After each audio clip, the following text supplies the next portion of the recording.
Hello guys, welcome back to our channel. ఈరోజు special ఏంటో తెలుసా? హిందూ వెడ్డింగ్ స్పెషల్ అనమాట. ఏంటంటే దొండకాయ పకోడీ అనమాట. చూడండి అసలు ఎంత బాగా వచ్చిందో. అసలు ఆ క్రిస్పీనెస్ మామూలుగా లేదు. అసలు పట్టుకుంటే తునిగిపోతుంది. ఆ సౌండ్ కూడా వినండి మీరే. అసలు ఎంత అద్భుతంగా ఉందో. ఖచ్చితంగా మీరు కూడా ట్రై చేయండి. సో రెసిపీలోకి వెళ్లే ముందు ఫస్ట్ టైం మన ఛానల్ని ఎవరైనా చూస్తున్నట్లయితే వీడియోని లైక్ చేయండి, ఎండ్ వరకు చూడండి, సబ్స్క్రైబ్ చేసుకోవడం మాత్రం మర్చిపోవద్దు. చూడండి, దొండకాయల్ని ఇలా పొడుగ్గా సన్నగా కట్ చేసుకోవాలన్నమాట. ఇదిగోండి చూడండి, నేను చూపిస్తున్నట్లు అనమాట. ఇలా కట్ చేసుకుంటే పకోడీకి పర్ఫెక్ట్గా ఉంటాయి అన్నమాట. ఇంగ్రీడియంట్స్ కూడా నేను మీకు స్క్రీన్ మీదే డిస్ప్లే చేసేస్తున్నాను, కన్ఫ్యూజన్ లేకుండా. సో 1 కప్పు శనగపిండి తీసుకున్నాము, అండ్ బియ్యపిండి కూడా 1 కప్పు. అదంతా క్రంచీనెస్ కోసం బియ్యపిండి వాడతామన్నమాట. చాలా క్రిస్పీగా వస్తాయి అన్నమాట పకోడీ.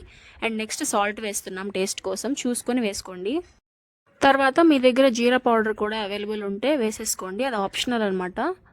అండ్ నెక్స్ట్ మంచి ఫ్లేవర్ కోసం మన తప్పనిసరిగా వేసుకోవాల్సిన ఇంగ్రీడియంట్ ధనియాల పౌడర్ అనమాట. ఇది కూడా 1 స్పూన్ వేసేసుకోండి. నెక్స్ట్ 1 స్పూన్ కారం అనమాట. తర్వాత కరివేపాకు ఫ్రెష్గా వేసుకోండి, అసలు మంచి ఫ్లేవర్ వస్తుంది అనమాట. కరివేపాకు మనం లాస్ట్లో కూడా వేస్తాము, దీనిలో వేస్తే మంచి ఫ్లేవర్ వస్తుంది అనమాట.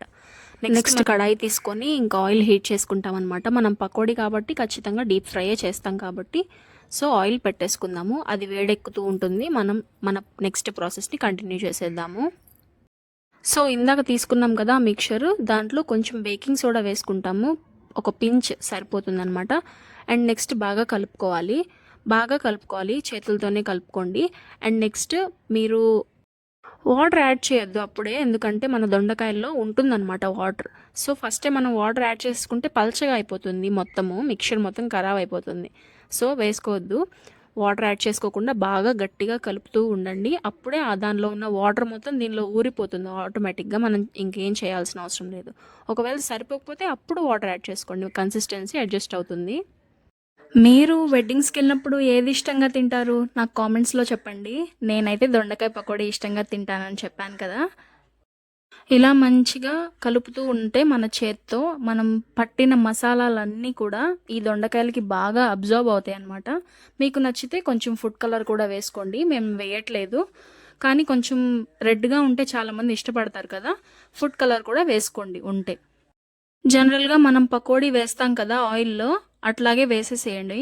ఇంతే అనమాట. ఇలా పకోడీలాగా వేసేసి దొండకాయ మిక్స్చర్ మొత్తాన్ని బాగా ఫ్రై చేసుకుంటాం అనమాట. అంతే, ఇంకా అది ఫ్రై అయ్యే వరకు మనం ఒక 5 మినిట్స్ అలా వెయిట్ చేసేస్తే క్రిస్పీ అండ్ టేస్టీ దొండకాయ పకోడీ రెడీ అయిపోతుంది. అసలు ప్రతి దాంట్లో కూడా సైడ్ డిష్గా వాడేయచ్చు గైస్. పప్పు చారులో కానీ, సాంబార్లో కానీ, రసంలో కానీ, ప్రతి దానిలో చాలా బాగుంటుంది. ఈ యాప్లో అయితే మా మమ్మీ ఫుడ్ కలర్ వేసేసింది కూడా గైస్. ఇది కూడా చూపిద్దాము అని చెప్పి ఈ ఫుడ్ కలర్ వేసింది అనమాట. కొంచెం చాలా బాగా కలర్ఫుల్గా వచ్చాయన్నమాట. జస్ట్ 1 పించ్ వేసుకోండి సరిపోతుంది. ఎక్కువ ఫుడ్ కలర్ వేసేస్తే మళ్ళీ రెడ్గా అయిపోతాయి అనమాట, తినలేము. సో లైట్గా వేసేసుకోండి ఫుడ్ కలర్. ఇట్లాగా చూడండి, బాగా ఎర్రగా వస్తున్నాయి కదా, చూడ్డానికి కలర్ఫుల్గా ఉన్నాయి. చాలా బాగా అనిపించింది అనమాట. అండ్ నెక్స్ట్ దీనిలోకి ఇంకా కొన్ని ఐటమ్స్ మనం ఫ్రై చేసి వేస్తామన్నమాట. పల్లీలు అండ్ పచ్చిమిర్చి, కరివేపాకు ఇవన్నీ వేసుకుంటే, చెప్పాను కదా వెడ్డింగ్ స్టైల్ అని. వెడ్డింగ్ స్టైల్ అంటే అన్నీ ఉండాలి కదా లోపల.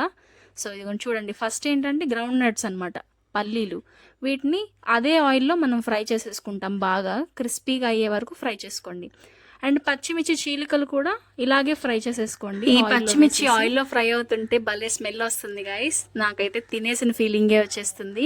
అండ్ నెక్స్ట్ కరివేపాకు కూడా ఫ్రెష్గా తీసుకొచ్చి మీరు ఇలాగే ఫ్రై చేసేసుకొని దీనిలో వేసేసుకోండి. ఇంకా మీ దగ్గర జీడిపప్పు కూడా అవైలబుల్గా ఉంటే కొంచెం లైట్గా ఆయిల్లో ఫ్రై చేసేసుకొని కొంచెం కారప్పొడి వేసుకోవచ్చు ఇది కూడా.